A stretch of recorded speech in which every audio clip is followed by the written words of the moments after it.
hadha meeshaa lama kan saawudiirraa dhufee namni rakkatee gurguraaru isinii qabadhee dhufeen jira. Akkuma argitan TV kanaa fi minxaafii gatii isaas waama hundasaa kan isinitti himu ta'a. Hanga xumura viidiyoo kanaatti na waliin tura. Assalaamu alaikum warahmatullaahi wabarakaatu. Jarra jirtuu nagaa keessanii hordoftoota koo alhamdulillah. Egaa akkuma argitanu TV'n kun saawudiirraa dhufee inchii 65 saamsangiidha. Akkuma argaa jirtanu maashaallah inchii 65 jechuun baay'ee tokko guddaadha. Waa ta'ee miti saawudiirraa dhufee nama rakkatee gurguraara.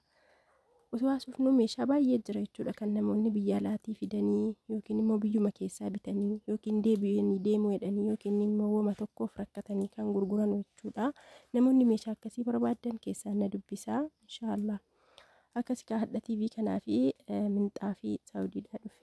Minxaafii sana namatu rakkatee gurguratee deemee jira, saawudii deebi'ee jira. Haaraa jechuudha akkuma dhufeen. Akkasii akkuma argitan TV'n kun qodaa hundasaa kana waliin akkuma jirutti gurgurama.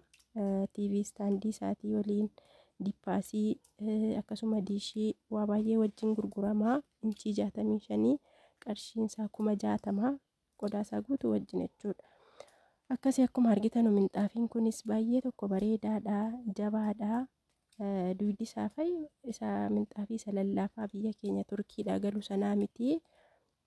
Baay'ee tokko bareedaadha jechuudha. Asumaanuu namoonni meeshaa saawudiirraa bitanii kaargoo godhachuu barbaadanu gatii wal madaalchisaa. Biyya keenya hammam wacii achii hamma riyaala meeqaanan bita akkasuma wacii hammam kaargootti kaffalee mana naagaa isa jedhu wal madaalchistanii yoo gatiin isaa achii wayyee achuma kaargoo godhattu, yoommoo isaa asii wayyee wanti si wacii dabalataa baastanu hin jiru jechuudha. Qodaan achi jiru kamuu biyya keenya jira, birriidha malee.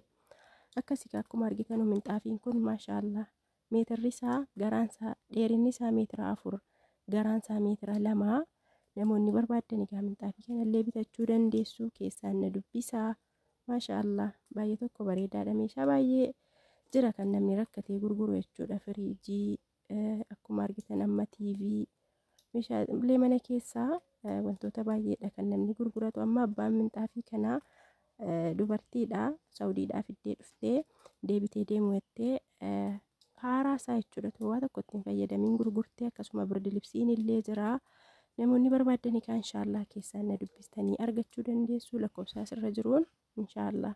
Akkasii kan viidiyoo biraatiin walitti deebinutti nagaa rabbii keessanaaf tura. Assalaamu alaikum warahmatullahi wabarakaatu. Gatii isaallee minxaafii kana xirrii 14,000 jedhanii garuu walii galtee qaba. Namoonni barbaadan na dubbisaa. Akkuma argitan haala kanaan haala maramullee duudi isaallee jajjabaa bareedaa isaati. Baay'ee tokko bareedaadha jechuudha minxaafiin kun.